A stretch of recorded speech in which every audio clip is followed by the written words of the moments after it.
What is merge sort and why is it important?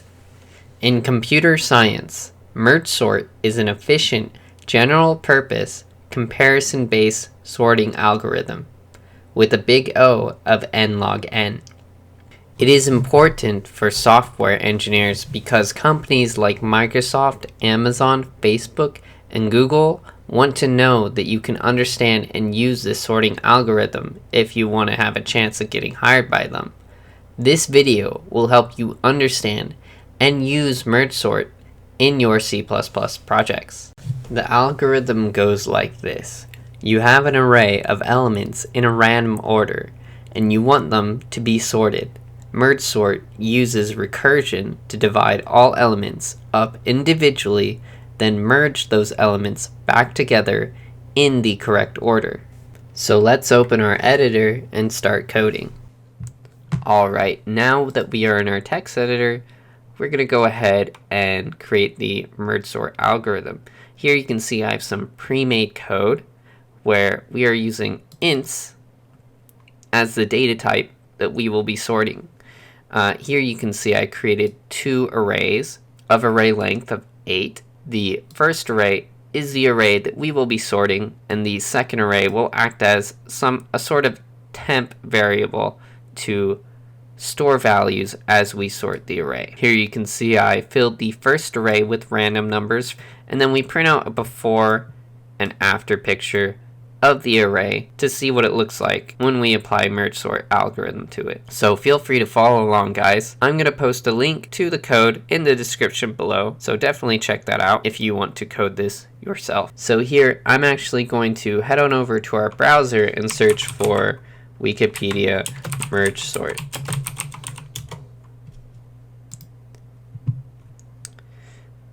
At the top here, you'll see something called top-down implementation, and there will be C-like code provided. This code we can simply copy and paste into our project. So I'm going to need to add some ints to some of these variable names and prototype these functions at the top. So I'm going to speed through that real quick here.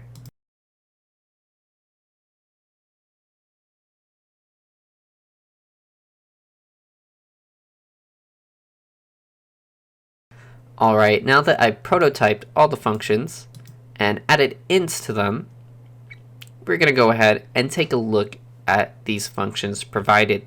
So the first thing you might note is that we're given 4 functions that all return void. And the reason these functions can return nothing is because we're using arrays. And if you didn't already know, the name of an array is a pointer to the first element within that array. So essentially, we're passing all these arrays by reference. If you were to use a vector data type or a class-defined data type, you would either have to pass that data type by reference or define it globally so that all these functions can access the same exact data. So the function that starts it all is this top-down merge sort. Before I go into the explanation, I want to show you guys that this actually works. So here I'm going to type out top-down merge sort. I'm going to pass in our first array, our second array, and the array length. And when I run this, we'll see a before and an after of our array of 8 integers. So here we can see that we have an array of random integers that get sorted using merge sort. So how does this all work?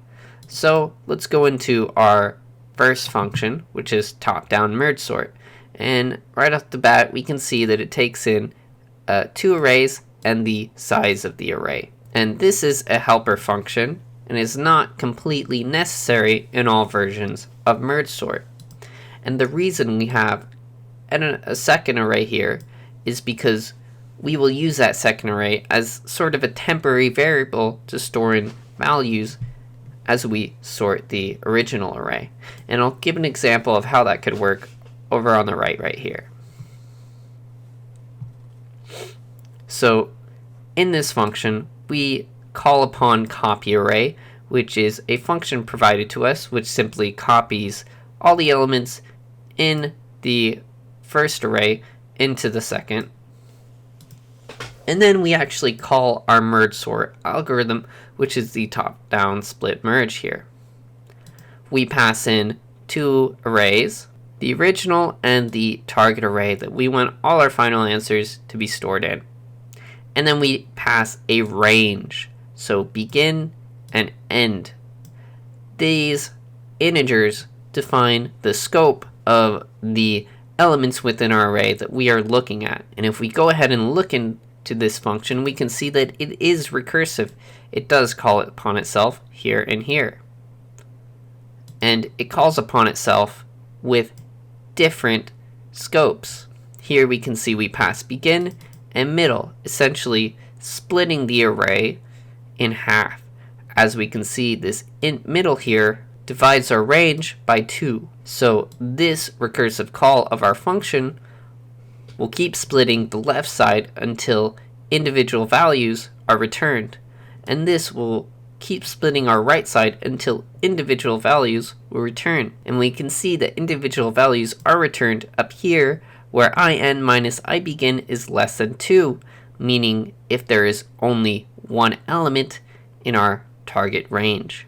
And so once the entire array is split up into individual elements, we call top-down merge. And this function, top-down merge, is the function that actually sorts our array in the correct order. We can see that it's given two arrays, a beginning, a middle, and an end. And if we open it up here, we can see that we have shorthanded the beginning and the middle, and these two integers are important because they will target the two elements that we will want to compare when we sort the array back together. So here we can see that we are looping as long as there are elements to compare. And you can think of ibegin as the left element and imiddle as the right element. And this if statement is comparing the element at this left location and the right location to see if this left location is less than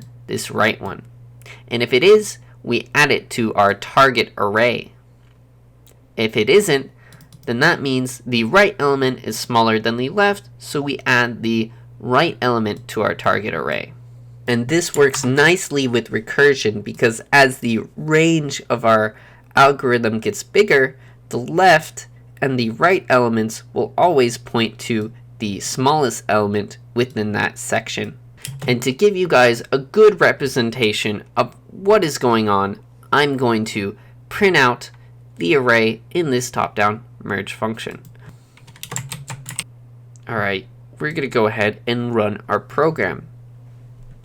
So here we can see that we have an array of random elements, and the first two elements get called in this top-down merge function. It sorts those two elements where ibegin looks at 10 and imiddle looks at 34 and sorts them in the correct order, which they are. And then we look at 12 and 46, and ibegin again looks at 12 and imiddle looks at 46 and sorts them in the correct order, which they are. And then this top-down merge function gets called with this range where ibegin is pointing to this 10 here and imiddle is pointing to this 12. It sees that 10 is less, so it adds it to the array and then moves over to look at the next element. So ibegin is now pointing to 34 and imiddle is still pointing to 12. It sees that imiddle is less than 34, so it adds it and then shifts over to the next element. And then ibegin sees that 34 is less than imiddle, which is 46, and adds that, and then 46 gets added to the end. And this happens for the right side as well, and once both left and right sides are sorted, top-down merge gets called for the entire range, where ibegin just looks at 10, and imiddle looks at 31, comparing each and bumping them onto the array when one is less than the other, until there are no elements left to compare, and that is merge sort. And this thing is really fast. So if we wanted to bump our array size up to, say, 2000, it could handle that no problem. Alright, that's all for merge sort. If you have any questions or comments, please leave them in the comment section below. If this video was helpful, please smash that like button or subscribe. And as always, have a wonderful day.